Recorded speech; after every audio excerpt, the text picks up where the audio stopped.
E15 ethanol policy, it is a big discussion these days. We're visiting with Brian Jennings, CEO of the American Coalition for Ethanol. Ethanol is just, I think, a win for rural America, and we need to continue to tell that story to the policymakers. We absolutely do need to tell that story. There's no doubt that the history of ethanol has been extraordinarily positive for rural America, right? And a lot of that began when Congress stepped in 20 years ago and enacted the renewable fuel standard that really, if you talk to a lot of farmers, they will say that's been the most transformational policy they've ever witnessed or experienced beyond any farm bill. However, we're at a point in time where we have to take that next step. Stagnant domestic demand for ethanol. States are starting to show leadership where we need Congress and the administration to show leadership. And so, yes, extraordinarily positive for rural America, but we have some unfinished business, particularly at the federal level, that we've got to get moving on. We've got to get E15 nationwide year-round. Frankly, in a state like Nebraska, our state fleet is running on E30, so it seems like at this point, why are we even still having this discussion? Yeah, congratulations to the Nebraska Ethanol Board and everyone else in Nebraska that's part of that really groundbreaking E30 demonstration. We want to get to E30 someday, but we aren't even at E15 nationwide. And so to your point, Steve, we've been waiting on Congress to take action on legislation.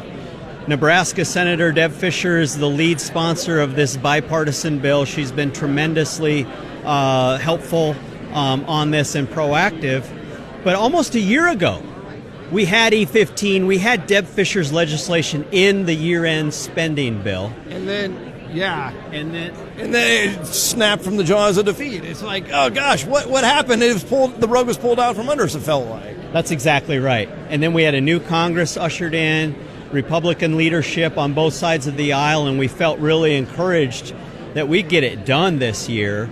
The 43-day government shutdown did nobody any favors because it significantly reduces the number of days Congress has to enact anything. There are only 15 legislative days between now and the end of the year, and we need Congress to step in and finally take that step. We don't want to go into 2026 with a lot of question marks about whether E15 is a year-round fuel in all parts of the country, and so it's really critical Congress take that step. California finally on board. They've been kind of the lone holdout. Having something that was nationwide, passed by Congress, law of the land, just seems like there's obvious benefits to that. Yeah, and in the absence of federal action by Congress, you point out states have taken the initiative. The Midwest states, the governors petitioned EPA, so some states, including Nebraska, can sell E15 year-round no matter what. California, if you would have told me a year ago that California is going to go to E15 and legalize it before Congress does it, I would have told you you were crazy, but that's exactly where we are today because unanimously, legislators in California said E15 is going to save money for our consumers and it's going to reduce pollution in our state. Let's get it done, and the governor signed it into law. Congress should be ashamed that California is outdoing them on this issue. We've got to see Congress take action. We've also got a complex policy world because not only we're dealing with that E15, we've got, as you mentioned, the renewable fuel standard, then we've got these things called renewable volume obligations, and then we've got small refinery exemptions.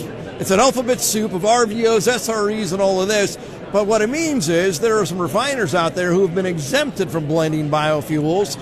And now there's kind of a discussion about where do we go forward. What would you like to see happen there? Yeah, you have a great handle on it, Steve. What we would like to see is that if EPA chooses to exempt any refiners from their obligation to blend, that those gallons of ethanol or biodiesel or renewable diesel that they were supposed to blend gets reallocated to the other refiners who are still obligated.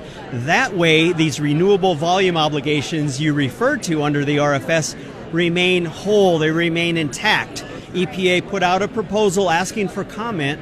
Should we reallocate half of those gallons? Should we reallocate all of those gallons or something else? And in unison, the ethanol industry and the corn growers have all said to EPA, you must reallocate all of these gallons for any waivers you issue to the small refiners.